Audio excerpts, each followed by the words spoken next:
Hi అండి, నమస్తే. నేను మీ Shanti. Welcome back to my channel Shanti's vlogs. ఈరోజు మన వీడియోలో వరలక్ష్మి వ్రతానికి అమ్మవారికి ప్రసాదంగా పెట్టే 9 రకాల నైవేద్యాలను ఈరోజు నేను మీకు ఈ వీడియోలో చూపించబోతున్నాను. ఈ 9 రకాల ప్రసాదాల్లో మీకు వీలైనన్ని నచ్చినటువంటి ప్రసాదాలను మీరు కూడా తప్పకుండా ట్రై చేయండి. అలాగే మనం ముందుగానే ప్లాన్ చేసుకుంటే ఈజీగా చేసేసుకోవచ్చు. ముందు రోజు నైట్ గారెలకి మినపగుళ్ళు, పూర్ణాలకి దోసపిండి, శనగలు ముందు రోజు నైటే నానపెట్టుకుంటే ఉదయాన్నే పూజ ముందు ఈజీగా ఈ 9 రకాల ప్రసాదాలని చేసేసుకోవచ్చు. అలాగే ఈజీగా చేసుకునే ఈ 9 రకాల ప్రసాదాలను ఎలా చేయాలో చూద్దాం. వీడియోలోకి వెళ్లే ముందుగా నా ఛానల్ని సబ్స్క్రైబ్ చేయని వాళ్ళు ఉంటే సబ్స్క్రైబ్ చేయడం మర్చిపోకండి. మన ఫస్ట్ రెసిపీ వచ్చి ఇన్స్టెంట్ గులాబ్ జామున్. ఇన్స్టెంట్ గులాబ్ జామున్ కోసం ముందుగా ఒక బౌల్ తీసుకొని అందులోకి కప్పు కొలతలతో ఇన్స్టెంట్ గులాబ్ జామ్ పౌడర్ ని తీసుకొని కొలుచుకోవాలి. ఇలా ఏ బ్రాండ్ తీసుకున్నా సరే మనం కప్పు కొలతలతో కొలుచుకోవాలి. నాకు ఇక్కడ 2.5 కప్పుల గులాబ్ జామ్ మిక్స్ తీసుకున్నానండి. ఇలా కప్పు కొలతలతో తీసుకుంటే గులాబ్ జామ్లు పర్ఫెక్ట్ గా వస్తాయి. గులాబ్ జామ్లు సాఫ్ట్ గా టేస్టీగా రావాలంటే 2 స్పూన్ల మిల్క్ పౌడర్ వేసుకోవాలి. మిల్క్ పౌడర్ వేసుకుంటే మనకి గులాబ్ జామ్లు అనేవి చాలా టేస్టీగా వస్తాయి. మిల్క్ పౌడర్ వేసేసుకున్నాక ఒకసారి మిల్క్ పౌడర్ అంతా ఈ గులాబ్ జామ్ పౌడర్ లో కలిసేలా కలిపేసుకోవాలి. పౌడర్ అంతా ఇలా కలిపేసుకున్నాక ఇప్పుడు ఇందులో ఒక చిన్న కప్పు చిక్కటి పాలని తీసుకొని ఆ పాలని కొద్దిగా పోసుకుంటూ ఈ గులాబ్ జామ్ పిండిని మనం కలుపుకోవాలి. ఇందులో మనం నీళ్ళు అనేవి అస్సలు కలపకుండా ఇలా పాలతో మనం కలుపుకుంటే మనకి గులాబ్ జాములు అనేవి చాలా సాఫ్ట్ గా చక్కగా విరిగిపోకుండా వస్తాయి. ఇలా కొద్దిగా సరిపడినంత పాలు పోసుకుంటూ చపాతీ పిండి కన్నా సాఫ్ట్ గా పిండిని మనం కలుపుకోవాలి. నాకైతే నేను తీసుకున్న 1 కప్పు పాలు కరెక్ట్ గా సరిపోయినాయి. ఇలా పిండి అంతా కలిపేసేసుకున్నాక ఇప్పుడు ఇందులో 1/2 టీ స్పూన్ నెయ్యి వేసుకొని ఒకసారి పిండినంతా సాఫ్ట్ గా కలిపేసేసుకోవాలి. పిండిని ఇలా ముద్దలా కలిపేసుకున్నాక చూడండి మనకి పిండి అనేది ఎంత సాఫ్ట్గా వచ్చిందో. ఇప్పుడు దీని మీద మూత పెట్టి ఒక 10 నిమిషాల పాటు పక్కన పెట్టేసుకోవాలి. పంచదార పాకం కోసం ఇప్పుడు స్టవ్ ఆన్ చేసుకొని ఒక మందపాటి గిన్నెను పెట్టుకోవాలి. ఇప్పుడు ఇందులో మనం ఏ కప్పుతోనైతే గులాబ్ జామ్ మిక్స్ పౌడర్ని కలుపుకున్నామో అదే కప్పుతో 2.5 కప్పుల గులాబ్ జామ్ పౌడర్కి 5 కప్పుల పంచదార వేసుకోవాలి. అంటే డబుల్ వేసుకోవాలి. పంచదార వేసేసుకున్నాక ఇప్పుడు ఏ కప్పుతోనైతే మనం పంచదార కొలుచుకున్నామో అదే కప్పుతో 4 కప్పుల నీళ్ళను కూడా పోసేసుకోవాలి. నీళ్లు పోసేసుకున్నాక ఇప్పుడు పంచదార కరిగేంత వరకు మనం గరిటెతో కలుపుకుంటూ ఉండాలి. పంచదార అంతా ఇలా బాగా కరిగిన తర్వాత ఇప్పుడు ఒక 10 నిమిషాల పాటు మంటని లో టు మీడియం ఫ్లేమ్లో పెట్టుకొని ఈ పాకాన్ని బాగా మరగనివ్వాలి. పాకం అనేది ఇలా బాగా మరిగిన తర్వాత చూడండి ఇలా వస్తుంది కదా. ఇలా మధ్యలో మనం గరిటెతో కలుపుకుంటూ మనం పాకాన్ని చెక్ చేసుకోవాలి. ఇప్పుడు పాకాన్ని చెక్ చేసుకుంటే చూడండి ఇలా లైట్గా మనకి చేతికి అంటుకుంటే పాకం అనేది కరెక్ట్గా వచ్చినట్టు. ఇప్పుడు పాకం అనేది మనకు కరెక్ట్గా వచ్చింది కదండి. ఇప్పుడు ఇందులో 1 స్పూన్ యాలకుల పొడి వేసుకొని స్టవ్ ఆఫ్ చేసేసుకోవాలి. ఇప్పుడు ఇందులోని అరచెక్క నిమ్మరసాన్ని పిండుకోవాలి. ఇలా నిమ్మరసం వేసుకుంటే మనకి మంచి టేస్ట్ అనేది వస్తుంది. అలానే మనకి పాకం అనేది చిక్కబడకుండా ఉంటుంది. ఇలా నిమ్మరసం వేసేసుకున్నాక ఒకసారి కలిపేసేసుకొని ఇప్పుడు దీని మీద మూత పెట్టేసేసుకొని పక్కన పెట్టేసుకోవాలి. ఇప్పుడు మళ్ళీ స్టవ్ ఆన్ చేసుకొని కడాయి పెట్టుకుని కడాయిలో డీప్ ఫ్రై సరిపడా ఆయిల్ వేసుకోవాలి. ఆయిల్ వేసుకున్నాక ఆయిల్ని బాగా హీట్ ఎక్కనివ్వాలి. ఆయిల్ హీట్ ఎక్కేలోపు ఇప్పుడు మనం మిక్స్ చేసుకున్న గులాబ్ జామున్ ఉంది కదండి, దాన్ని ఇప్పుడు మరొకసారి కలిపేసేసుకోవాలి. పిండిని ఇలా బాగా మరొకసారి మిక్స్ చేసుకోవాలి. ఇలా మిక్స్ చేసేసుకున్నాక ఇప్పుడు పిండిని మనం 2 సగాలుగా తీసుకోవాలి. 2 సగాలుగా తీసుకున్న పిండి ముద్దని ఒక్కొక్క పిండి ముద్ద తీసుకొని బాగా మిక్స్ చేసుకోవాలి. ఇలా బాగా కలిపేసేసుకొని దీన్ని చిన్న ఉండలుగా మనకు కావలసిన సైజులో తీసుకోవాలి. నేనైతే ఇలా చిన్న ఉండలుగా తీసుకున్నానండి. ఇలా చిన్న ఉండలుగా తీసేసుకొని అన్ని పిండి ముద్దల్ని ఇలా తీసేసుకొని పక్కన పెట్టేసేసుకోవాలి. నేనైతే ఇలా చిన్న ఉండలుగా తీసేసుకున్నానండి. ఇలా పిండి ముద్దని మొత్తం ఇలా చిన్న ఉండలుగా చేసేసుకొని ఇప్పుడు వీటిని మనం గులాబ్ జామ్ లాగా రౌండ్ షేప్ లో చేసుకోవాలి. ఇప్పుడు ఒక్కొక్క ఉండని తీసుకొని కొంచెం ప్రెస్ చేస్తూ ఆ తరువాత ఈ పిండిని చపాతీ పిండి ముద్దలాగా ఇలా నేను చూపించే విధంగా వెనక్కి టర్న్ చేస్తూ ఈ పిండిని రౌండ్ షేప్ లో చేసుకోవాలి. ఇలా చేసిన తర్వాత చేతికి నూనె కానీ నెయ్యి కానీ రాసేసుకొని ఉండని తీసుకొని రౌండ్ షేప్ వచ్చేంత వరకు చేసుకోవాలి. చూడండి ఎంత చక్కగా క్రాక్స్ రాకుండా వచ్చినాయో. ఇలానే ఒక్కొక్క ఉండని తీసుకొని క్రాక్స్ రాకుండా ఇలా వెనుకకి టర్న్ చేసుకుంటూ స్లోగా రౌండ్ షేప్ లో చేసుకోవాలి. ఇలానే మరొకసారి కూడా ఒక్కొక్క ఉండని తీసుకొని స్లోగా రౌండ్ షేప్ లో చేతిలో ప్రెస్ చేసుకుంటూ తీసుకోవటమే. చూడండి ఎటువంటి క్రాక్స్ లేకుండా వచ్చినాయిగా. అన్ని ఉండల్ని ఇలానే ప్రిపేర్ చేసేసుకొని పక్కన పెట్టేసుకోవాలి. ఇలా రెడీ చేసుకుని చేసుకున్న గులాబ్ జామ్ని మనం ఫ్రై చేసుకుందాం. ఇప్పుడు ఆయిల్ అనేది మనకి బాగా హీట్ ఎక్కింది కదా, ఇప్పుడు ఇందులో ఒక గులాబ్ జామ్ని వేసుకొని చూస్తే మనకి ఇలా పైకి వస్తుంది. అప్పుడు ఆయిల్ అనేది మనకి హీట్ ఎక్కినట్టు. ఆయిల్కి సరిపడా ఇప్పుడు గులాబ్ జామ్లు వేసుకోవాలి. అలానే గులాబ్ జామ్లన్నీ మరీ ఎక్కువగా వేసుకోకుండా ఆయిల్కి సరిపడా వేసుకొని ఫ్రై చేసుకోవాలి. ఇలా గులాబ్ జామ్లన్నీ ఆయిల్కి సరిపడా వేసుకొని చేసుకుంటే మనకి టర్న్ చేసుకునేటప్పుడు ఫ్రీగా ఉంటుంది. మంటని మీడియం ఫ్లేమ్లోనే ఉంచి వేసిన వెంటనే టర్న్ చేయకుండా కొద్దిగా రంగు మారిన తర్వాత నిదానంగా టర్న్ చేసుకోవాలి. కొద్దిగా రంగు మారిన తర్వాత ఇప్పుడు నిదానంగా గరిటెతో కలుపుకుంటూ గోల్డెన్ బ్రౌన్ కలర్ వచ్చే వరకు ఫ్రై చేసుకోవాలి. చూసారు కదా, ఇలా మంచి రంగు వచ్చిన తర్వాత మనం ఈ గులాబ్ జామ్ ని ఒక ప్లేట్ లోకి తీసేసుకోవాలి. అన్ని గులాబ్ జామ్ ని ఇలానే మంటని మీడియం ఫ్లేమ్ లో పెట్టి స్లోగా టర్న్ చేసుకుంటూ ఫ్రై చేసుకోవాలి. ఇప్పుడు మనం పక్కన పెట్టుకున్న పంచదార పాకాన్ని మరొకసారి కలిపేసుకోవాలి. ఒకసారి ఇలా కలిపేసేసుకొని మనం ఫ్రై చేసుకున్న గులాబ్ జామ్ని పంచదార పాకంలో వేసుకోవాలి. మనం పంచదార పాకంలో వేసుకునేటప్పుడు మనకి పంచదార పాకం అనేది గోరువెచ్చగా ఉండాలి. గోరువెచ్చగా లేకపోతే మరొకసారి వేడి చేసుకొని లైట్గా ఆ పాకంలో ఈ గులాబ్ జామ్ను వేసేసుకోవాలి. గోరువెచ్చగా ఉన్నప్పుడే మనం పంచదార పాకంలో వేసుకుంటే మనకి గులాబ్ జామ్లు అనేవి తొందరగా నానిపోతాయి. ఇలా పంచదార పాకంలో అన్నీ వేసేసుకొని ఒకసారి కింద నుంచి పైకి కలుపుకొని ఒక్క 10 నిమిషాల పాటు పక్కన పెట్టేసుకోవాలి. 10 నిమిషాల తర్వాత మనం చూస్తే మనకి గులాబ్ జాములు అనేవి చక్కగా నాన్నాయి కదా. పాకం అంతా పీల్చుకొని మనకి గులాబ్ జాములు అనేవి పర్ఫెక్ట్గా వచ్చినాయి. ఇప్పుడు వీటన్నిటిని ఒక సర్వింగ్ బౌల్లోకి తీసుకోవాలి. నేను చెప్పే టిప్స్ని ఫాలో అవుతూ మీరు కూడా చక్కగా ఇంట్లోని ఈజీగా ఇలా సాఫ్ట్గా గులాబ్ జామ్ని ప్రిపేర్ చేసుకోవచ్చు. మనకి గులాబ్ జాములు అనేవి చూడండి ఎంత సాఫ్ట్గా జ్యూసీగా వచ్చాయో. మీరు కూడా ఇవి తప్పకుండా ట్రై చేయండి. ఇప్పుడు మన సెకండ్ రెసిపీ వచ్చేసరికి దద్దోజనం ఎలా చేయాలో చూద్దాం. దద్దోజనం కోసం ఒక కుక్కర్ తీసుకుని అందులోకి ఈ గ్లాస్ కొలతలతో 2 గ్లాసుల బియ్యాన్ని వేసుకోవాలి. 2 గ్లాసుల బియ్యం పోసేసుకున్నాక ఇప్పుడు 2-3 సార్లు శుభ్రంగా కడిగేసుకోవాలి. ఇలా కడిగేసుకున్నాక మనం ఏ గ్లాస్ తోనైతే బియ్యం కొలుచుకున్నామో అదే గ్లాస్ తో 4 గ్లాసుల నీళ్లు పోసుకోవాలి. మనం 2 గ్లాసుల బియ్యం తీసుకున్నాం కాబట్టి ఒక గ్లాసుకి 2 గ్లాసుల నీళ్లు చొప్పున 2 గ్లాసుల బియ్యానికి 4 గ్లాసుల నీళ్లు పోసుకోవాలి. ఇలా 4 గ్లాసుల నీళ్లు పోసేసుకున్నాక ఇప్పుడు దీని మీద మూత పెట్టేసేసి స్టవ్ ఆన్ చేసి స్టవ్ మీద పెట్టి 2 విజిల్స్ వచ్చేంత వరకు ఉడికించుకోవాలి. 2 విజిల్స్ వచ్చాక స్టవ్ ఆఫ్ చేసేసుకొని ఆవిరంతా పోయాక మూత తీస్తే మనకి అన్నం అనేది చక్కగా ఉడుకుతుంది. చూడండి ఎలా మెత్తగా ఉడికిందో. ఇలా ఉడికితే మనకి సరిపోతుంది. ఇప్పుడు ఒకసారి అన్నం అంతా గరిటెతో బాగా కలిపేసేసుకోవాలి. అన్నం అంతా ఇలా కలిపేసేసుకొని పక్కన పెట్టేసుకొని ఇప్పుడు స్టవ్ ఆన్ చేసుకొని స్టవ్ మీద ప్యాన్ పెట్టుకోవాలి. ఇప్పుడు ప్యాన్లో 3 టేబుల్ స్పూన్ల ఆయిల్ వేసుకోవాలి. ఆయిల్ వేసుకున్నాక ఇప్పుడు 1 స్పూన్ జీలకర్ర, అలానే 2 టేబుల్ స్పూన్ల మినపప్పు, అలానే 2 టేబుల్ స్పూన్ల ఆవాలు, 2 టేబుల్ స్పూన్ల శనగపప్పు వేసుకోవాలి. శనగపప్పు కొంచెం ఎక్కువ కావాలనుకునే వాళ్ళు మరో 2 టేబుల్ స్పూన్ల శనగపప్పు యాడ్ చేసుకోవచ్చు. శనగపప్పు వేసేసుకున్నాక ఇప్పుడు ఇందులో 2 ఎండుమిర్చిని ముక్కలుగా కట్ చేసేసుకొని ఆ ఎండుమిర్చిని కూడా వేసేసుకోవాలి. ఇలా వేసేసుకున్నాక ఇప్పుడు ఈ తాలింపునంతటిని వేయించుకోవాలి. తాలింపు కొద్దిగా వేగిన తర్వాత ఇప్పుడు ఇందులో 1/2 టీ స్పూన్ మిరియాలు వేసుకోవాలి. అలానే ఒక చిన్న అల్లం ముక్కని ఇలా చిన్న ముక్కలుగా కట్ చేసుకొని ఆ ముక్కల్ని కూడా వేసేసుకోవాలి. అలాగే ఇందులో 4 పచ్చిమిర్చిని ఇలా ముక్కలుగా కట్ చేసుకొని ఆ పచ్చిమిర్చి ముక్కల్ని కూడా వేసేసుకొని ఇప్పుడు పచ్చిమిర్చి ముక్కలు, అల్లం ముక్కలు, మిరియాలు వేగేంత వరకు ఈ తాలింపుని వేయించుకోవాలి.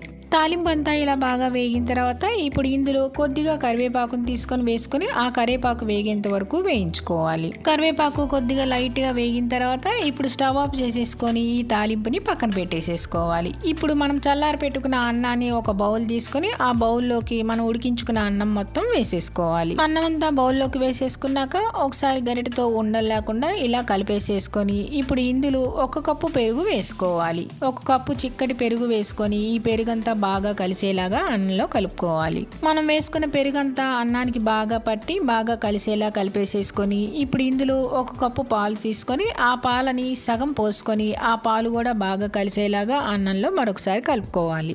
దద్దోజనంలో ఇలా పాలు పోసుకొని కలుపుకుంటే మనకి దద్దోజనం అనేది అస్సలు పులుపు రాకుండా ఉంటుంది. అలానే మంచి టేస్టీగా కూడా ఉంటుంది. ఇలా కలిపేసేసుకున్నాక ఇప్పుడు మనం తాలింపు రెడీగానే ముందు వేయించి పెట్టుకున్నాం కదండి, ఆ తాలింపునంతటిని వేసేసుకోవాలి. తాలింపు అంతా వేసేసుకున్నాక ఇప్పుడు తాలింపు అంతా బాగా కలిసేలా కలిపేసుకొని ఇప్పుడు ఇందులో రుచికి సరిపడినంత ఉప్పు కూడా వేసుకొని ఉప్పు కూడా బాగా కలిసేలాగా మరొకసారి కలుపుకోవాలి. ఉప్పు తాలింపు అంతా బాగా కలిసేలా కలిపేసేసుకొని ఇప్పుడు ఇందులో మనం సగం పాలని పక్కన పెట్టుకున్నాం కదండి, ఆ పాలను కూడా పోసేసుకొని ఇప్పుడు ఈ పాలంతా కూడా బాగా కలిసేలాగా దద్దోజనంలో మనం కలుపుకోవాలి. ఇలా 1 కప్పు పాలు 1 కప్పు పెరుగు వేసుకుంటే మనకు దద్దోజనం అనేది చాలా చాలా టేస్టీగా ఉంటుంది. మనం పోసుకున్న 2 గ్లాసుల బియ్యానికి 1 కప్పు పెరుగు, 1 కప్పు పాలు పోసుకొని కలిపేసుకుంటే మనకి దద్దోజనం అనేది చాలా టేస్టీగాను ఉంటుంది, అలానే పులుపు కూడా రాకుండా ఉంటుంది. ఇలా కలిపేసుకున్నాక సన్నగా కట్ చేసిన కొద్దిగా కొత్తిమీరని, అలాగే 4-5 స్పూన్ల దానిమ్మ గింజల్ని వేసేసుకొని ఇప్పుడు దద్దోజనం అంతా బాగా కలిసేలాగా కలుపుకోవాలి. ఇలా కలిపేసేసుకుంటే అమ్మవారికి ఇష్టమైన రెండవ ప్రసాదం దద్దోజనం అనేది రెడీ అయిపోతుంది. ఇది మీరు కూడా తప్పకుండా ట్రై చేయండి. మన థర్డ్ రెసిపీ వచ్చేసరికి సేమియా కేసరి. సేమియా కేసరి ఎలా చేయాలో చూద్దాం. సేమియా కేసరి కోసం ముందుగా స్టవ్ ఆన్ చేసుకొని ప్యాన్ పెట్టుకొని ప్యాన్లో 1 టేబుల్ స్పూన్ నెయ్యి వేసుకోవాలి. నెయ్యి కరిగిన తర్వాత ఇప్పుడు ఇందులో ఒక 10 నుంచి 15 దాకా జీడిపప్పు పలుకుల్ని, అలానే ఒక 10 బాదం పప్పుల్ని వేసేసుకొని ఈ బాదం పప్పు జీడిపప్పు వేగేంత వరకు వేయించుకోవాలి. బాదం పప్పు జీడిపప్పు ఇలా కొద్దిగా వేగిన తర్వాత ఇప్పుడు ఇందులో కూడా ఒక 10-15 నుంచి కిస్మిస్ని కూడా వేసుకుని ఆ కిస్మిస్ కూడా వేగేంత వరకు వీటిని వేయించుకోవాలి. బాదం పప్పు జీడిపప్పు కిస్మిస్ వేగిన తర్వాత ఇప్పుడు వీటన్నిటిని ఒక ప్లేట్లోకి తీసేసుకోవాలి. డ్రై ఫ్రూట్స్ అన్ని ఇలా ఒక ప్లేట్లోకి తీసేసుకొని వీటిని పక్కన పెట్టేసుకొని ఇప్పుడు ఇదే నెయ్యిలో 1 కప్పు సేమియాని వేసుకొని ఈ సేమియాని వేగేంత వరకు వేయించుకోవాలి. ఇప్పుడు మంటను మీడియం ఫ్లేమ్లోనే ఉంచి సేమియాని వేయించుకోవాలి. సేమియా అనేది మనకి తొందరగా మాడిపోతుంది కాబట్టి మీడియం ఫ్లేమ్లోనే ఉంచుకొని వేయించుకోవాలి. ఇలా సేమియా అంతా కొద్దిగా దూరగా వేగిన తర్వాత ఇప్పుడు స్టవ్ ఆఫ్ చేసేసుకొని ఈ ప్యాన్ని పక్కన పెట్టేసుకోవాలి. ఇలా పక్కన పెట్టేసుకున్నాక ఇప్పుడు మళ్ళీ స్టవ్ ఆన్ చేసుకొని ఒక మందపాటి గిన్నెని పెట్టుకుని ఆ గిన్నెలో 1 కప్పు పాలు 1 కప్పు నీళ్లు పోసుకోవాలి. మనం ఏ కప్పుతోనైతే సేమియాని కొలుచుకున్నామో అదే కప్పుతో 1 కప్పు పాలు 1 కప్పు నీళ్లు పోసుకొని ఒకసారి కలిపేసేసుకొని ఈ పాలని కొద్దిగా మరగనివ్వాలి. పాలు అనేవి ఇలా కొద్దిగా మరిగిన తర్వాత ఇప్పుడు మనం వేయించి పెట్టుకున్న సేమియా ఉంది కదండి, ఆ సేమియా మొత్తాన్ని వేసేసుకోవాలి. సేమియా అంతా వేసేసుకున్నాక ఒకసారి అంతా కలిసేలాగా కలిపేసేసుకొని ఇప్పుడు సేమియా ఉడికేంత వరకు మధ్య మధ్యలో కలుపుకుంటూ మనం సేమియాను ఉడికించుకోవాలి. ఇలా మధ్యలో మరొకసారి కలిపేసుకుంటే మనకి సేమియా అనేది బాగా ఉడికింది. పాలు కూడా మనకి బాగా ఇంకిపోయి సేమియా కూడా మనకి చక్కగా ఉడికింది. ఇలా కలిపేసేసుకున్నాక ఇప్పుడు ఇందులో కొద్దిగా ఫుడ్ కలర్ని నీళ్ళల్లో వేసుకొని ఆ కలర్ని వేసుకోవాలి. కలర్ వేసుకున్నాక కలర్ అంతా బాగా కలిసేలాగా మనం కలుపుకోవాలి. ఇలా కలిపేసుకున్నాక మనకి పాలు సేమియా అంతా బాగా ఉడికి దగ్గరగా వస్తుంది. ఇలా కలిపేసేసుకొని ఇప్పుడు ఇందులో మనకి 1 కప్పు సేమియా తీసుకున్నాం కదండి, అదే కప్పుతో 1 కప్పు పంచదార వేసుకోవాలి. పంచదార వేసేసుకున్నాక ఇప్పుడు పంచదార కరిగేంత వరకు మనం కలుపుకుంటూ ఉండాలి. పంచదార అంతా బాగా కరిగేంత వరకు ఇలా కలుపుకుంటూ ఉండాలి. మనం మీడియం ఫ్లేమ్లోనే ఉంచి పంచదార అంతా ఇలా బాగా కరిగిన తర్వాత ఇప్పుడు ఇందులో 1 స్పూన్ యాలకుల పొడి కూడా వేసేసుకొని యాలకుల పొడి అంతా బాగా కలిసేలాగా కలుపుకోవాలి. మనం పంచదార వేసుకున్నాక కొంచెం పలచగా అయింది కదండి, ఇప్పుడు మళ్ళీ గట్టిపడేంత వరకు ఇలా 1 నిమిషం పాటు స్టవ్ మీదే ఉంచి మంటని మీడియం ఫ్లేమ్లో పెట్టి దగ్గర అయ్యేంత వరకు కలుపుకుంటూ ఉండాలి. చూసారు కదా, ఇలా కొంచెం దగ్గరగా వచ్చింది కదా. ఇప్పుడు చల్లారిన తర్వాత మరి కొంచెం గట్టిపడుతుంది. ఇప్పుడు ఇందులో మనం వేయించి పెట్టుకున్న డ్రై ఫ్రూట్స్ని వేసేసుకోవాలి. డ్రై ఫ్రూట్స్ అన్ని బాగా కలిసేలా కలిపేసేసుకోవటమే. చూడండి, ఈ విధంగా ఉంటే మనకి సరిపోతుంది. ఇప్పుడు స్టవ్ ఆఫ్ చేసేసుకొని ఒక బౌల్లోకి తీసేసుకోవటమే. అంతేనండి, అమ్మవారికి ఎంతో ఇష్టమైన సేమియా కేసరి కూడా రెడీ అయిపోయింది.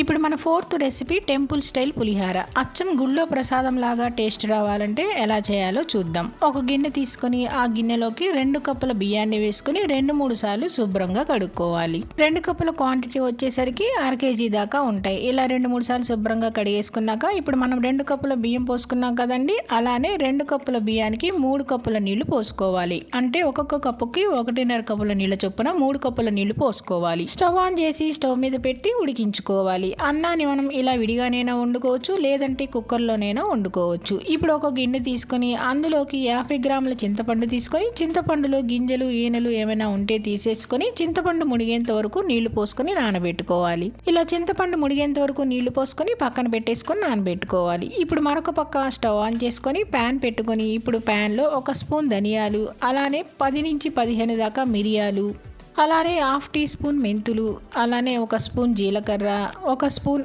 ఆవాలు, 1 స్పూన్ నువ్వులు వేసుకోవాలి.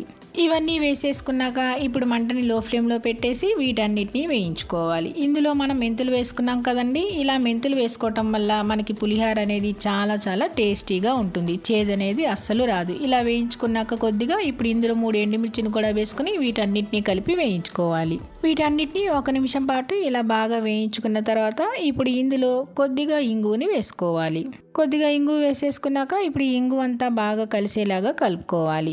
ఇలా ఇంగు అనేది మనం ముందుగా వేసుకుంటే మనకి ఈ పొడి కలుపుకునేటప్పుడు పులిహారలో కమ్మటి వాసన అనేది వస్తుంది. ఇలా కలిపేసేసుకొని స్టవ్ ఆఫ్ చేసేసుకొని ఇప్పుడు మనం వేయించుకున్న మిశ్రమాన్నంతటిని ఒక మిక్సీ జార్లోకి వేసేసుకోవాలి. ఇలా మిక్సీలో వేసేసుకున్నాక ఇప్పుడు ఫైన్ పౌడర్ లాగా గ్రైండ్ చేసుకోవాలి. మిక్సీ వేసుకున్నాక చూస్తే చూడండి ఇలా మెత్తడి పౌడర్ లాగా మనం మిక్సీ వేసుకోవాలి. ఇలా మిక్సీ వేసేసుకున్నాక పక్కన పెట్టేసుకొని ఇప్పుడు మరొక పక్క అన్నం ఉడికిందో లేదో చూస్తే అన్నం అనేది మనకు కొంచెం నీరు ఉన్నది. ఇలా మరొకసారి గరిటెతో కలిపేసేసుకొని దీని మీద మూత పెట్టి ఒక 5 నిమిషాల పాటు ఉడికించుకోవాలి. 5 నిమిషాల తర్వాత మూత తీసి చూస్తే మనకి అన్నం అంతా చక్కగా పొడి పొడిగా ఉడికింది కదండి. ఇలా ఉడికిన తర్వాత స్టవ్ ఆఫ్ చేసేసుకొని ఈ అన్నం మొత్తం ఒక ప్లేట్లోకి వేసేసుకొని చల్లారి పెట్టుకోవాలి. అన్నం ఉడికింది కదండి. ఇప్పుడు మనం చింతపండు రసాన్ని తీసుకుందాం. చింతపండు అనేది కూడా మనకి చక్కగా నానింది కాబట్టి ఇలా చేత్తో బాగా గుజ్జుగా పిసుక్కోవాలి. ఇలా పిసికేసిన తర్వాత ఇప్పుడు ఈ గుజ్జునంతటిని గిన్నెలోకి వేసుకోవాలి. ఇందులో ఇంకేమీ నీళ్లు పోయకుండా ఈ చింతపండు రసం వరకు మనం తీసుకుంటే సరిపోతుంది. ఇలా చింతపండు గుజ్జంతా బాగా పిసికేసి మనం ఈ గిన్నెలోకి తీసేసుకోవాలి. చింతపండు గుజ్జంతా తీసేసుకున్నాక పక్కన పెట్టేసుకొని ఇప్పుడు స్టవ్ ఆన్ చేసి కడాయి పెట్టుకొని కడాయిలో 3 టేబుల్ స్పూన్ల దాకా ఆయిల్ వేసుకోవాలి. ఆయిల్ వేసేసుకున్నాక ఇప్పుడు ఆయిల్లో తాలింపు గింజలు వేసుకోవాలి. 2 స్పూన్లు జీలకర్ర, 2 స్పూన్ల ఆవాలు, 2 స్పూన్ల మినపప్పు, అలానే 3 టేబుల్ స్పూన్ల పచ్చిశనగపప్పు వేసుకోవాలి. పచ్చిశనగపప్పు కొంచెం ఎక్కువ వేసుకునే వాళ్ళు మరో 2 టేబుల్ స్పూన్లు వేసుకోవచ్చు. ఇలా పచ్చిశనగపప్పు వేసుకున్నాక ఇందులో 5-6 ఎండుమిర్చిని కూడా వేసుకోవాలి. ఎండుమిర్చి వేసేసుకున్నాక ఇప్పుడు 3 టేబుల్ స్పూన్ల పల్లీలు, అలానే మరో 3 టేబుల్ స్పూన్ల జీడిపప్పు కూడా వేసుకోవాలి. పల్లీలు జీడిపప్పు కూడా కొంచెం ఎక్కువ కావాలనుకునే వాళ్ళు మరో 2 టేబుల్ స్పూన్లు యాడ్ చేసుకుంటే సరిపోతుంది. ఇలా జీడిపప్పు పల్లీలు కూడా వేసేసుకున్నాక ఇప్పుడు ఈ తాలింపునంతటిని వేయించుకోవాలి. జీడిపప్పు పల్లీలు తాలింపు అంతా ఇలా బాగా వేగిన తర్వాత ఇప్పుడు ఇందులో కొద్దిగా ఇంగును వేసుకోవాలి. మనం ఇందాక మిక్సీ వేసుకున్న పౌడర్లో కొద్దిగా ఇంగు వేసుకున్నాం కదండి. ఇప్పుడు మరి కొంచెం ఇంగును వేసుకోవాలి. ఇంగు కూడా వేసుకున్నాక ఒక గుప్పెడు కరివేపాకును కూడా వేసుకోవాలి. కరివేపాకు వేసుకున్నాక ఇప్పుడు ఈ కరివేపాకు కూడా వేగేంత వరకు వేయించుకోవాలి. కరివేపాకు కూడా బాగా వేగిన తర్వాత ఇప్పుడు స్టవ్ ఆఫ్ చేసేసుకొని ఈ తాలింపుని పక్కన పెట్టేసుకోవాలి. ఇప్పుడు మనం మరొక పక్క ఒక ప్లేట్లో అన్నం వేసుకొని చల్లారి పెట్టుకున్నాం కదండి. ఆ అన్నంలో ఇప్పుడు 2 టేబుల్ స్పూన్ల పసుపు వేసుకొని పసుపు అంతా బాగా కలిసేలా అన్నం మొత్తం కలుపుకోవాలి.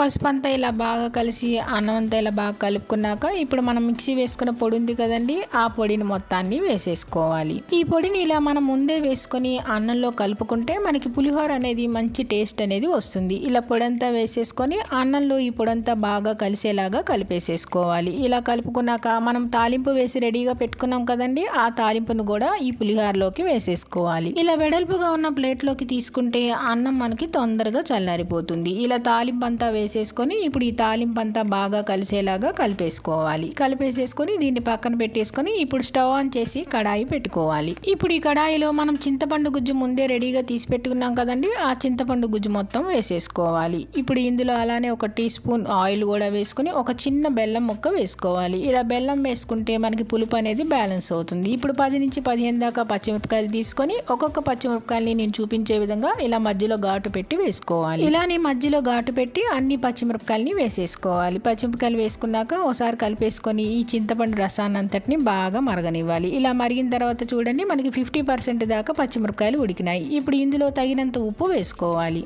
ఇలా చింతపండులో మనం ఉప్పు వేసేసుకొని ముందే కలుపుకుంటే మనం పులిహోర కలుపుకునేటప్పుడు ఉప్పు అనేది బాగా కలుస్తుంది. ఉప్పు వేసేసుకున్నాక ఒకసారి అంతా కలిసేలా కలిపేసేసుకొని మనం వేసుకున్న మిరపకాయలు చింతపండు గుజ్జంతా బాగా ఉడికి దగ్గరగా అయ్యేంత వరకు ఉడికించుకోవాలి. చింతపండు పచ్చిమిరపకాయలు బాగా ఉడికి ఇలా దగ్గరగా వచ్చేంత వరకు మనం చింతపండు గుజ్జును ఉడికించుకోవాలి. ఇలా ఉడికింది కదండి, ఇప్పుడు స్టవ్ ఆఫ్ చేసేసుకొని ఈ చింతపండు గుజ్జునంతా మనం కలిపి పెట్టుకున్న పులిహోరలోకి వేసేసుకోవాలి. పులిహోరలో చింతపండు గుజ్జు వేసుకొని కలుపుకునేటప్పుడు కొద్దిగైనా వేసుకొని కలుపుకోవచ్చు, లేదంటే ఇలా మొత్తం వేసుకొని అయినా కలుపుకోవచ్చు. చింతపండు గుజ్జు అంతా వేసేసుకున్నాక ఇప్పుడు పులిహోరలో ఇదంతా బాగా కలిసేలాగా చింతపండు గుజ్జును కలుపుకోవాలి. మనం కలుపుకునేటప్పుడు గరిటెతో కానీ లేదా చేతితో కానీ బాగా కలిసేలాగా కలుపుకోవాలి. ఇలా గరిటెతో కన్నా చేతితో బాగా కలిసేలా కలుపుకుంటే చూడండి ఎంత చక్కగా కలిసిందో. ఇలా పులిహోర అంతా కలిపేసేసుకున్నాక ఇప్పుడు ఇందులో సన్నగా కట్ చేసిన కొద్దిగా కొత్తిమీర వేసుకొని మరొకసారి కలుపుకోవాలి. కొత్తిమీర అంతా బాగా కలిసేలా కలిపేసుకుంటే మనకి టెంపుల్ స్టైల్ పులిహోర అనేది రెడీ అయిపోతుంది. చూడండి ఎంత చక్కగా వచ్చిందో,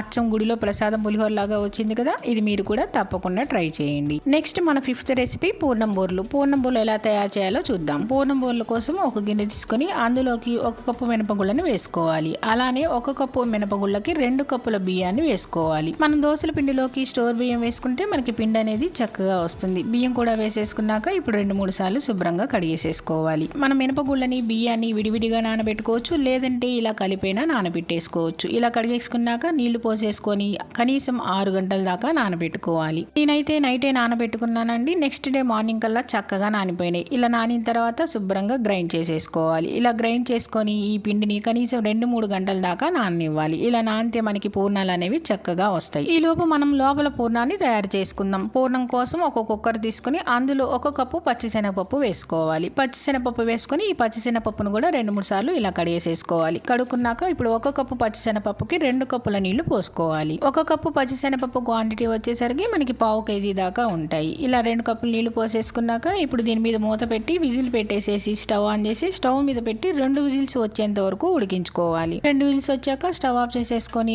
ఆవిరంతా పోయాక మూత తీసుకోవాలి. మూత తీసిన తర్వాత మనకి పచ్చిశనగపప్పు అనేది చక్కగా ఉడికిపోయినాయి. ఇందులో కొద్దిగా నీళ్లు కూడా ఉన్నాయి కదండి. చూడండి, పచ్చిశనగపప్పు తీసుకుంటే మనకి ఇలా మెత్తగా రావాలి. ఇప్పుడు ఇందులో ఉన్న నీళ్ళన్నీ మనం ఒక గిన్నె తీసుకుని ఆ గిన్నెలోకి నెట్ గానీ చిల్లులు బేషన్ గానీ పెట్టేసేసుకొని ఆ నీళ్ళన్నీ వంపేసేసుకోవాలి. ఇలా వడగట్టేసేసుకున్నాక ఒక 10 నిమిషాల పాటు పక్కన పెట్టేసుకోవాలి. చూడండి, మనకి నీళ్ళు అనేవి ఎన్ని వచ్చినాయో. ఇప్పుడు ఈ నీళ్ళని పారపోసేసుకొని దీన్ని ఒక 10 నిమిషాల పాటు పక్కన పెట్టేసుకుంటే ఇందులో ఇంకేమైనా నీళ్లు ఉంటే ఆ మొత్తం ఆరిపోతాయి. 10 నిమిషాల తర్వాత ఇప్పుడు ఒక మిక్సీ జార్ తీసుకుని ఆ మిక్సీ జార్లోకి మనం ఉడకబెట్టిన పచ్చిశనగపప్పును వేసేసుకోవాలి. ఇలా ఉడకబెట్టిన శనగపప్పు అంతా మిక్సీ జార్లోకి వేసేసుకొని ఇప్పుడు 1 కప్పు పచ్చిశనగపప్పుకి 1.5 కప్పుల తురిమిన బెల్లాన్ని వేసేసుకోవాలి. కొంచెం స్వీట్ ఎక్కువ తినేవాళ్ళు 1.5 కప్పుల బెల్లాన్ని వేసుకోవచ్చు. ఇలా బెల్లం కూడా వేసేసుకున్నాక ఇప్పుడు ఈ రెండింటిని మెత్తటి పేస్ట్ లాగా గ్రైండ్ చేసుకోవాలి. ఇలా మెత్తగా గ్రైండ్ చేసేసుకున్నాక చూడండి, ఇది కొంచెం పలచగా ఉంది కదా. ఇప్పుడు స్టవ్ ఆన్ చేసి స్టవ్ మీద ప్యాన్ పెట్టి ప్యాన్లో ఇప్పుడు మనం గ్రైండ్ చేసుకున్న మిశ్రమాన్ని అంతటిని వేసేసుకోవాలి. గ్రైండ్ చేసుకున్న పూర్ణం మిశ్రమం అంతా వేసేసుకొని ఇప్పుడు ఇందులో 1 స్పూన్ నెయ్యి వేసుకుని ఈ మిశ్రమాన్ని అంతటిని బాగా కలుపుకోవాలి. ఇది కొంచెం బాగా దగ్గరగా అయ్యేంత వరకు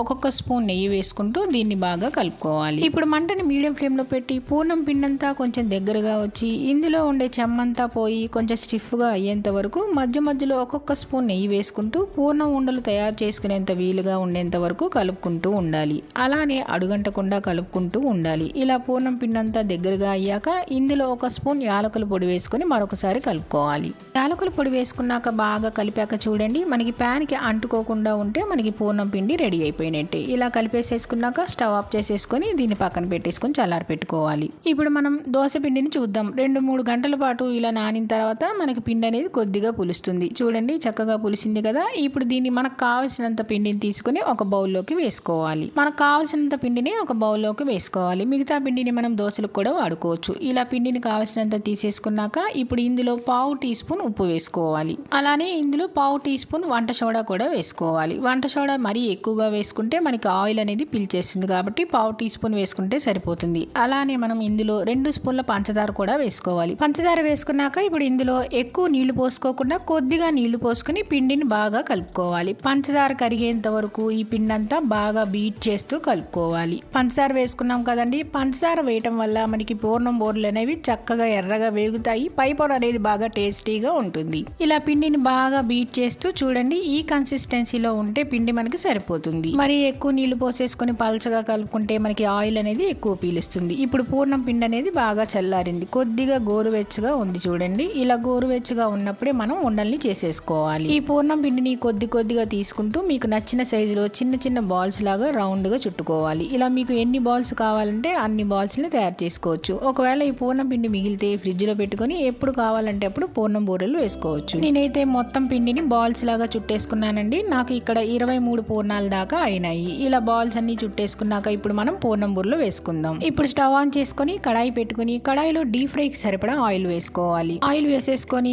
ఆయిల్ ని బాగా హీట్ ఎక్కనివ్వాలి. ఇలా ఆయిల్ హీట్ ఎక్కిన తర్వాత ఇప్పుడు మనం పూర్ణం బూరెలు వేసుకుందాం. ఇప్పుడు ఒక్కొక్క పూర్ణం ఉండని తీసుకుని పిండిలో వేసి పూర్ణం ఉండంతా పిండితో ఇలా కవర్ చేసి ఇలా నిదానంగా చేత్తో వేసుకోవాలి. చేత్తో కుదరని వాళ్ళు ఒక గుంట గరిటెని తీసుకొని ఈ గరిటెతో నిదానంగా పిండంతా కవర్ చేసి వేసుకోవచ్చు. ఇలా గరిటెతో వేసుకుంటే పూర్ణం బూరెలు ఈజీగా చేసేసుకోవచ్చు. ఇలానే అన్ని పూర్ణం బూరెలను గరిటెతో వేసేసుకోవాలి. నేనైతే గరిటెతోనే వేసేసుకున్నానండి. చాలా చక్కగా పూర్ణం బూరెలన్నీ వచ్చినాయి. మనం పూర్ణం బూరెలు వేసుకునేటప్పుడు మరి మంటని హై ఫ్లేమ్ లో కాకుండా మరి మీడియం ఫ్లేమ్ లో కాకుండా మధ్యస్థంగా పెట్టుకొని మనం పూర్ణం బూరెలు వేసుకోవాలి. ఆయిల్ కి సరిపడినన్ని పూర్ణం బూరెలు వేసేసుకొని ఇలా రెండో వైపు తిప్పుకోవాలి.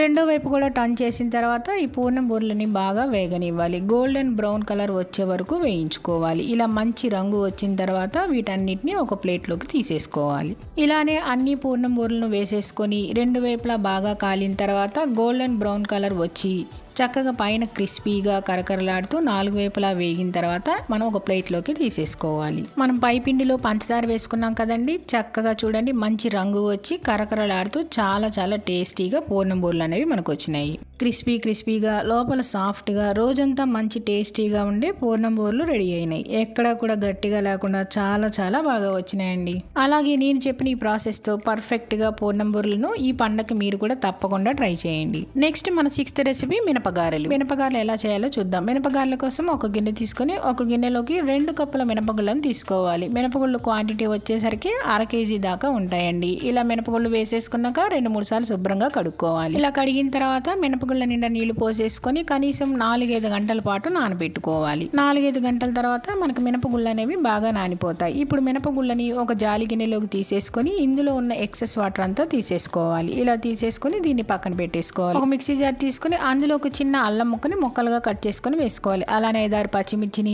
ఒక గుప్పెడు నానబెట్టుకున్న మినపగుళ్ళని వేసేసుకొని దీన్ని మెత్తటి పేస్ట్ లాగా గ్రైండ్ చేసుకోవాలి. ఇలా గ్రైండ్ చేసేసుకున్నాక దీన్ని పక్కన పెట్టేసుకోవాలి. ఇప్పుడు మరొక మిక్సీ జార్ తీసుకొని అందులోకి నీళ్ళన్నీ వంపేసుకున్న నానబెట్టిన మినపగుళ్ళని కొద్దిగా వేసుకొని కచ్చాపచ్చగా ముందు గ్రైండ్ చేసుకోవాలి. ఇలా గ్రైండ్ చేసుకున్నాక ఇందులో మరీ ఎక్కువ నీళ్లు పోసుకోకుండా ఇలా కొద్దిగా నీళ్లు పోసుకొని ఇలా గారెల పిండిలాగా గట్టిగా గ్రైండ్ చేసుకొని వేసుకోవాలి. మరీ ఎక్కువ నీళ్లు పోసుకుంటే మనకి పిండి అనేది పల్చగా అయిపోయి గారెలు అనేవి అస్సలు రావండి. ఇలా గట్టిగా వేసుకుంటే మనకి గారెలు అనేవి పర్ఫెక్ట్గా వస్తాయి. అలానే మొత్తం మినపగుళ్ళని గ్రైండ్ చేసేసుకొని ఒక బౌల్లోకి వేసేసుకోవాలి. ఇలానే మొత్తం పప్పుని గ్రైండ్ చేసుకొని సాఫ్ట్గా గట్టిగా ఒక బౌల్లోకి వేసేసుకోవాలి. తర్వాత మనం అల్లం పచ్చిమిర్చి పేస్ట్ వేసుకున్నాం కదండి మిక్సీ జార్లో, ఆ అల్లం పచ్చిమిర్చి పేస్ట్ని కూడా ఈ పిండిలో వేసుకోవాలి. ఇలా వేసుకున్న తర్వాత ఇప్పుడు ఇందులో రుచికి సరిపడినంత ఉప్పు వేసుకుని ఈ పిండిని అంతటిని ఇలా వీడియోలో చూపించే విధంగా ఒక 5 నిమిషాల పాటు బాగా బీట్ చేసుకోవాలి. ఇలా బీట్ చేసుకోవటం వల్ల మనకి గారెలు అనేవి చాలా సాఫ్ట్గా వస్తాయి. ఇలా గరిటెతో కాకుండా చేత్తో బాగా బీట్ చేస్తూ ఒక 5 నిమిషాల పాటు బాగా కలుపుకోవాలి. ఇలా కలుపుకోలేని వాళ్ళు ఇందులో ఒక చిటికెడు వంట సోడా వేసుకొనైనా కలుపుకోవచ్చు. ఇలా కలిపేసిన తర్వాత ఇప్పుడు ఒక బౌల్లోకి కొద్దిగా వాటర్ని తీసుకొని కొద్దిగా పిండిని తీసుకొని ఆ పిండిని వాటర్లో వేస్తే మనకి పిండి అనేది ఇలా బాగా బీట్ చేసుకున్నాం కదండి, ఇలా పైకి తేలుతుంది. అంటే పిండి అనేది పర్ఫెక్ట్గా ఉందన్నమాట. ఇలా మనం గారెల పిండి రెడీ చేసి పెట్టుకొని ఇప్పుడు స్టవ్ ఆన్ చేసి స్టవ్ మీద కడాయి పెట్టుకుని డీప్ ఫ్రైకి సరిపడా ఆయిల్ వేసుకోవాలి. మనం పిండిని కలుపుకునేటప్పుడే ముందే మనం డీప్ ఫ్రైకి సరిపడా ఆయిల్ పెట్టేసుకుంటే మనకి తొందరగానే ఈజీగా గారెలు వేసేసుకోవచ్చు. ఎక్కువ టైం కూడా పట్టదు. ఆయిల్ హీట్ ఎక్కాక కొద్దిగా పిండి వేసి చూస్తే పైకి తేలిన తర్వాత మనకి ఆయిల్ అనేది బాగా కాగినట్టు. ఇలా కాగిన తర్వాత ఇప్పుడు గారెల్ని వేసుకోవాలి. పాల కవర్ని కానీ లేదా పాలిథిన్ కవర్ని కానీ తీసుకొని ఇలా కొద్దిగా తడి చేసుకొని కొద్దిగా పిండిని తీసుకొని ఇలా రౌండ్ షేప్ లో గారెల్లా చేసుకొని మనం నిదానంగా గారెల్ని తీసుకొని ఆయిల్లో వేసుకోవాలి. గారెల్ని పాలిథిన్ కవర్ మీద ఇలా పాల కవర్ మీద లేదా అరిటాకు మీద లేదంటే ఒక కాటన్ క్లాత్ ని తడిపి ఆ క్లాత్ మీద వేసుకొనైనా వేసుకోవచ్చు. ఇలా నిదానంగా అన్ని గారెల్ని ఆయిల్ కి సరిపడా వేసుకోవాలి. కొద్దిగా కాలిన తర్వాత మంటని మీడియం ఫ్లేమ్ లోనే అడ్జస్ట్ చేసుకుని రెండు వైపులా గోల్డెన్ బ్రౌన్ కలర్ వచ్చే వరకు కాలనివ్వాలి. చూడండి ఈ విధంగా బాగా కాలిన తర్వాత ఆయిల్ లోంచి తీసేసుకోవాలి. ఎక్సెస్ ఆయిల్ ఏదైనా ఉంటే తీసేసుకొని ఆయిల్ లోంచి ఒక ప్లేట్ లోకి వేసేసుకోవాలి. చూడండి గారెలు చక్కగా వచ్చాయి కదా, ఈ విధంగా అన్ని గారెల్ని వేసేసుకోవాలి. ఇలానే అన్ని గారెలు వేసేసుకొని ఒక ప్లేట్ లోకి వేసేసుకున్నాక మనకి గారెలు అనేవి చూడండి ఎంత చక్కగా సాఫ్ట్ గా వచ్చినాయో, పైన క్రిస్పీగా లోపల సాఫ్ట్ గా చాలా చక్కగా రుచిగా వచ్చాయి. ఇవి మీరు కూడా తప్పకుండా ట్రై చేయండి. నెక్స్ట్ మన 7th రెసిపీ శనగల కోసం ఒక బౌల్ తీసుకుని ఆ బౌల్లోకి 1 కప్పు శనగలు వేసుకోవాలి. మీకు కావాలంటే బాంబే శనగలైనా వేసుకోవచ్చు, లేదంటే ఈ బ్రౌన్ కలర్ శనగలైనా వేసుకోవచ్చు. 1 కప్పు శనగలు వేసుకున్నాక 2-3 సార్లు శుభ్రంగా కడుక్కొని ఇవి మునిగేంత వరకు నీళ్లు పోసుకోవాలి. ఇప్పుడు దీని మీద మూత పెట్టేసి కనీసం 4-5 గంటలన్నా నాననివ్వాలి, లేకపోతే నైట్ అంతా నానపెట్టుకోవాలి. నేనైతే నైట్ అంతా నానపెట్టుకున్నానండి. నెక్స్ట్ డే మార్నింగ్ కల్లా శనగలు అనేవి చక్కగా నానిపోయినాయి. ఇలా నానబెట్టుకున్న శనగల్ని ఒక గిన్నె తీసుకుని అందులో ఇలా నెట్టు పెట్టేసుకుని మనం నానబెట్టుకున్న శనగల్ని అందులోకి వంపేసేసుకోవాలి. ఇలా వంపుకోవటం వల్ల ఇందులో ఉన్న ఎక్సెస్ వాటర్ అంతా పోతుంది. ఇలా నానబెట్టుకున్న తర్వాత ఇప్పుడు స్టవ్ ఆన్ చేసుకుని ఒక కుక్కర్ పెట్టుకుని కుక్కర్లో 2 టేబుల్ స్పూన్ల దాకా ఆయిల్ వేసుకోవాలి. ఆయిల్ వేసుకున్నాక ఆయిల్ కొంచెం హీట్ ఎక్కిన తర్వాత మనం తాలింపు వేసుకోవాలి. తాలింపు కోసం 1.5 స్పూన్ల జీలకర్ర, అలానే 1.5 స్పూన్ల ఆవాలు, అలానే 1.5 స్పూన్ల మినప్పప్పు, 2 టేబుల్ స్పూన్ల శనగపప్పు వేసుకోవాలి. అలానే ఇందులోనే 4-5 ఎండుమిర్చిని ఇలా ముక్కలుగా కట్ చేసేసుకొని వేసుకొని ఇప్పుడు ఈ తాలింపుని అంతటిని వేయించుకోవాలి. తాలింపు అంతా ఇలా బాగా వేగిన తర్వాత ఇప్పుడు ఇందులో కొద్దిగా ఇంగువను వేసుకొని వేయించుకోవాలి. ప్రసాదంలా కాకుండా మీరు ఎప్పుడైనా విడిగా శనగలు తాలింపు వేసుకోవాలనుకుంటే ఆ తాలింపులో కొద్దిగా ఉల్లిపాయ ముక్కలు, పచ్చిమిర్చి ముక్కలు, అల్లం ముక్కలు కూడా వేసుకోవచ్చు. ఒకసారి ఇలా తాలింపు అంతా కలిపేసిన తర్వాత ఇప్పుడు ఇందులో నీళ్ళన్నీ వంపేసిన శనగల్ని వేసేసుకోవాలి. శనగలు వేశాక ఇప్పుడు తాలింపులో శనగలన్నీ బాగా కలిసేలాగా కలిపేసేసుకోవాలి. ఇలా ఒకసారి అంతా కలిపేసేసుకొని ఇప్పుడు ఇందులో ఒక గుప్పెడు కరివేపాకు, అలానే రుచికి సరిపడినంత ఉప్పు వేసుకోవాలి. ఉప్పు వేసేసుకున్నాక ఇందులోనే 1/2 టీ స్పూన్ పసుపు, కొద్దిగా నీళ్లు పోసుకోవాలి. నీళ్ళు అనేవి మరీ ఎక్కువగా పోసుకోకుండా ఒక చిన్న టీ గ్లాస్ పోసుకుంటే సరిపోతుంది. ఇలా నీళ్లు పోసుకున్నాక ఒకసారి గరిటెతో ఉప్పు, పసుపు అన్ని బాగా కలిసేలా కలిపేసుకొని దీని మీద కుక్కర్ మూత పెట్టుకోవాలి. కుక్కర్ మూత పెట్టేసుకొని ఇప్పుడు స్టవ్ ఆన్ చేసి స్టవ్ మీద పెట్టి విజిల్ పెట్టేసి 2 విజిల్స్ వచ్చేంత వరకు ఉడికించుకోవాలి. 2 విజిల్స్ వచ్చాక స్టవ్ ఆఫ్ చేసేసుకొని ఇలా ఆవిరంతా పోయిన తర్వాత మూత తీసేసుకోవాలి. మూత తీసిన తర్వాత ఇప్పుడు మళ్ళీ స్టవ్ ఆన్ చేసి స్టవ్ మీద కుక్కర్ని పెట్టుకుని ఒకసారి ఈ తాలింపు అంతా బాగా కలిసేలాగా 1 నిమిషం పాటు కలుపుకోవాలి. ఇలా 1 నిమిషం పాటు స్టవ్ మీద పెట్టి కలుపుకోవడం వల్ల ఇందులో నీరేమైనా ఉంటే అది పూర్తిగా ఇంకిపోతుంది. ఇలా కలిపేసుకున్నాక ఇందులో కొద్దిగా కొబ్బరి తురుముని, అలాగే క్యారెట్ తురుముని కూడా వేసుకొని మరొకసారి కలిపేసుకోవాలి. శనగలు మనం ముందే ఉడకబెట్టైనా తాలింపు వేసుకోవచ్చు, లేదంటే ఇలా డైరెక్ట్గా కుక్కర్లో తాలింపు వేసుకొని ఉడికించుకోవచ్చు. ఇలా కుక్కర్లో డైరెక్ట్ గా వేసుకుంటే మనకి తొందరగానే ఉడికిపోతాయి. ఇలా కలిపేసేసుకొని స్టవ్ ఆఫ్ చేసేసుకోవటమే. అంతేనండి, శనగల ప్రసాదం రెడీ అయిపోయింది. నెక్స్ట్ మన 8th రెసిపీ చక్కెర పొంగలి. చక్కెర పొంగలి ఎలా చేయాలో చూద్దాం. చక్కెర పొంగల్ కోసం స్టవ్ ఆన్ చేసుకొని ప్యాన్ పెట్టుకొని ప్యాన్లో 1/2 కప్పు పెసరపప్పు వేసుకోవాలి. అంటే ఇలా 1 కప్పులో 1/2 వంతు కప్పు పెసరపప్పు వేసుకుని మంటని లో టు మీడియం ఫ్లేమ్లో అడ్జస్ట్ చేసుకొని ఈ పెసరపప్పుని వేయించుకోవాలి. కొంతమంది పెసరపప్పుని డైరెక్ట్గా వేసుకొని చేసుకుంటారు, లేదంటే ఇలా వేయించుకొనైనా చేసుకుంటారు. పెసరపప్పు ఇలా వేగిన తర్వాత స్టవ్ ఆఫ్ చేసేసుకొని వీటిని ఒక బౌల్లోకి వేసేసుకోవాలి. ఇప్పుడు ఒక కుక్కర్ తీసుకొని అందులోకి 1 కప్పులోకి 3/4 కప్పు దాకా బియ్యం తీసుకుని మిగిలిన 1/2 కప్పు ఇప్పుడు మనం వేయించుకున్న పెసరపప్పు ఉన్నాయి కదండి, ఆ పెసరపప్పును కూడా వేసుకుని మొత్తం 1 కప్పు దాకా ఉంటుంది కదా, ఇప్పుడు ఈ 1 కప్పుని బియ్యాన్ని పెసరపప్పుని కలిపి వేసేసుకోవాలి. ఇలా వేసేసుకున్నాక ఇప్పుడు వీటిని 1కి 2 సార్లు శుభ్రంగా కడుక్కోవాలి. కడుక్కున్న తర్వాత స్టవ్ ఆన్ చేసి స్టవ్ మీద పెట్టుకొని ఇప్పుడు ఇందులో 1 కప్పు మనం బియ్యము పెసరపప్పు కలిపి వేసుకున్నాం కదండి, అదే కప్పుతో 2.5 కప్పులో నీళ్లు పోసుకోవాలి.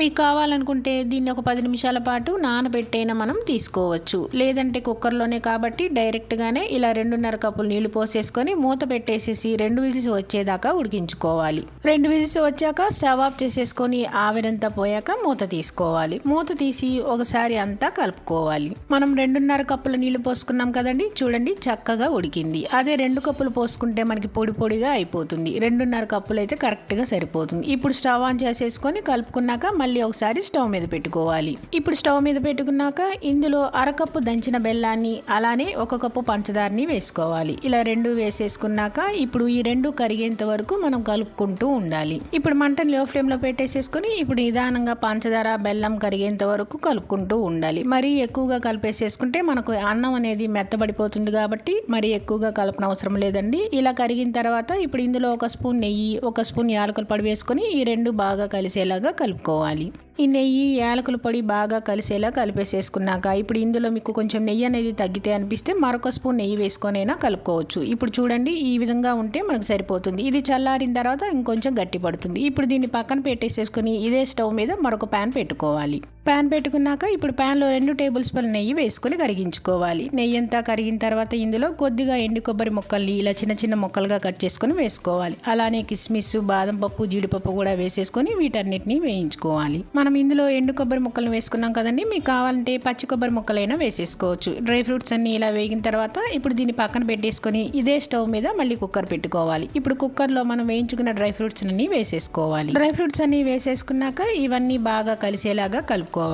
ఇలా కలుపుకునేటప్పుడు మీ దగ్గర కొద్దిగా పచ్చకర్పూరం ఉంటే ఒక చిటికెడు వేసుకొని కలుపుకోవచ్చు. నా దగ్గర లేదు కాబట్టి నేను వేయలేదండి. ఇలా మొత్తం డ్రై ఫ్రూట్స్ అన్ని బాగా కలిసేలా కలుపుకున్నాక చూడండి చక్కగా వచ్చింది కదా. ఇది కొద్దిగా పల్చగా ఉంది కదండి, చల్లారిన తర్వాత మరి కొంచెం గట్టి పడుతుంది. ఇలా కలిపేసేసుకున్నాక ఇప్పుడు దీన్ని ఒక బౌల్లోకి తీసుకుని అమ్మవారికి నైవేద్యంగా పెట్టుకోవటమే. అంతేనండి, చక్కెర పొంగలి రెడీ అయిపోయింది. నెక్స్ట్ మన 9th రెసిపీ బజ్జీలు. చివరిగా బజ్జీల్ని ఎలా తయారు చేయాలో చూద్దాం. బజ్జీల కోసం నేను ఇక్కడ 10 నుంచి 15 దాకా బజ్జీ మిర్చిని కొంచెం కారంగా కారంగా ఉండేవి తీసుకున్నానండి. మరి లావుగా ఉండేవి అయితే అసలు కారంగా ఉండవు కదా, ఈ సైజులో ఉండేవి తీసుకుంటే సరిపోతుంది. ఇలా 10 నుంచి 15 దాకా బజ్జీ మిర్చి తీసుకొని మధ్యలో ఘాటు పెట్టేసి లోపల ఉన్న గింజలన్నీ తీసేసుకోవాలి. ఇలా నిదానంగా చాకుతో కానీ పిన్నిస్తో కానీ ఇలా మధ్యలో ఘాటు పెట్టేసేసుకొని ఇప్పుడు లోపల ఉన్న గింజలన్నీ తీసేసుకోవాలి. ఇలా మధ్యలో గింజలన్నీ తీసేసుకొని దీన్ని పక్కన పెట్టేసుకోవాలి. ఇప్పుడు ఇలానే అన్ని బజ్జీ మిర్చికి మధ్యలో ఘాటు పెట్టేసి లోపల ఉన్న గింజలన్నీ తీసేసుకోవాలి.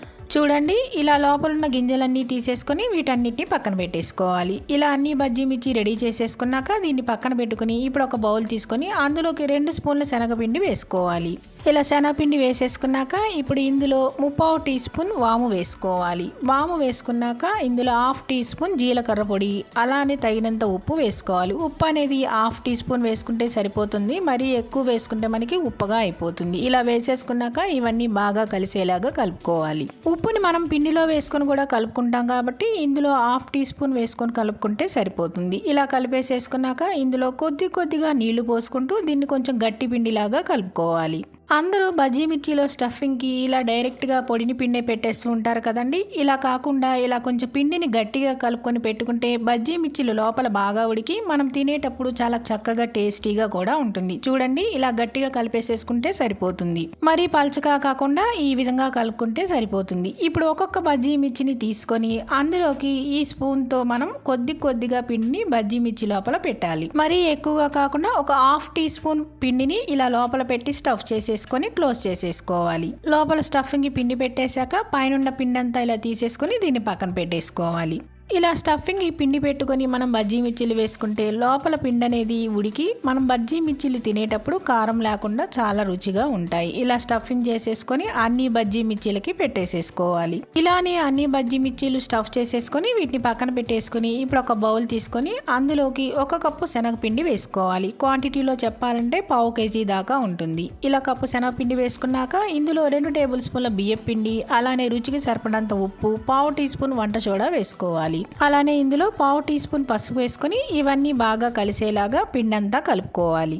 పిండంతా ఇలా కలిపేసేసుకున్నాక ఇప్పుడు ఇందులో కొద్దిగా నీళ్ళను పోసుకుంటూ ఈ పిండిని మరీ నీళ్ళగా కాకుండా మరీ గట్టిగా కాకుండా మనం మీడియంగా కలుపుకోవాలి. మరి ఒక్కసారే నీళ్ళు అనేవి పోసుకోకుండా ఇలా కొద్దిగా నీళ్ళను పోసుకొని ఈ కన్సిస్టెన్సీలో ఉండేట్టుగా మనం పిండిని కలుపుకోవాలి. చూడండి, ఈ విధంగా ఉంటే సరిపోతుంది. ఇలా కలిపేసుకున్నాక ఇప్పుడు మనం బజ్జీలు వేసుకుందాం. బజ్జీల కోసం స్టవ్ ఆన్ చేసి కడాయి పెట్టుకొని డీప్ ఫ్రైకి సరిపడా ఆయిల్ పెట్టుకోవాలి. ఆయిల్ హీట్ ఎక్కాక ఇప్పుడు పిండిని తీసుకొని స్టఫ్ చేసుకున్న బజ్జీ మిర్చి ఉన్నాయి కదండి, ఆ బజ్జీ మిర్చిని ఒక్కొక్కటి తీసుకొని ఇలా నిదానంగా ఒక్కొక్కటి పిండిలో ముంచి 4 వైపులా పిండి అంటుకునేట్టుగా తీసుకొని ఇలా ఒక్కొక్కటి నిదానంగా తీసి ఆయిల్లో వేసుకోవాలి. ఇలానే బజ్జీ మిర్చిని ఆయిల్కి సరిపడినన్ని వేసుకోవాలి. నాకు ఇక్కడైతే 4 బజ్జీ మిర్చి సరిపోయినాయండి, నేను 4 మాత్రమే వేసుకున్నాను. ఇలా 4 వేసుకున్నాక ఇవి కొద్దిగా వేగిన తర్వాత రెండో వైపుకి తిప్పుకోవాలి. బజ్జీ మిర్చిని ఇలా రెండో వైపు కూడా కొద్దిగా వేగిన తర్వాత వీటిని ఒక ప్లేట్లోకి తీసుకోవాలి. బజ్జీ మిర్చిని ఇలా కొద్దిగా వేగిన తర్వాత తీసుకుని మనం రెండోసారి వేసుకుంటాం కదా,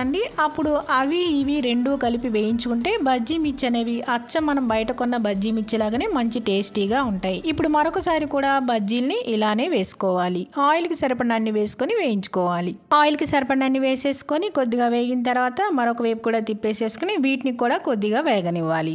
ఈ బజ్జీలు కూడా ఇలా రెండు వైపులా కొద్దిగా వేగినాయి కదండి. ఇలా వేగిన తర్వాత ఇప్పుడు ఇందులో మనం ఫస్ట్ వేయించుకున్న బజ్జీలు ఉన్నాయి కదండి, ఆ బజ్జీలను కూడా వేసేసుకొని ఇప్పుడు ఈ రెండింటిని బాగా వేగేంత వరకు వేయించుకోవాలి. ఇలా బజ్జీలన్నీ వేసేసుకున్నాక పైన ఇలా గరిటతో మనం బజ్జీలని తిప్పుకుంటూ వేయించుకుంటే బజ్జీలు రెండు వైపులా కాలి బాగా ఎర్రగా వేగుతాయి. ఇలా వేగిన తర్వాత వీటిని ఒక ప్లేట్లోకి తీసేసుకోవాలి. ఇలా బజ్జీలను 2 సార్లుగా వేయించుకోవటం వల్ల అచ్చ మనం రోడ్ సైడ్ బండ్ల మీద వేయించుకునే బజ్జీలాగా మంచి టేస్టీగా ఉంటాయి. ఇలా బజ్జీలన్నీ ఒక ప్లేట్లోకి తీసుకుని అలానే అన్ని బజ్జీలను వేసేసుకోవాలి. అంతేనండి, బజ్జీ మిర్చి రెడీ అయిపోయినాయి. ఇవి మీరు కూడా తప్పకుండా ట్రై చేయండి.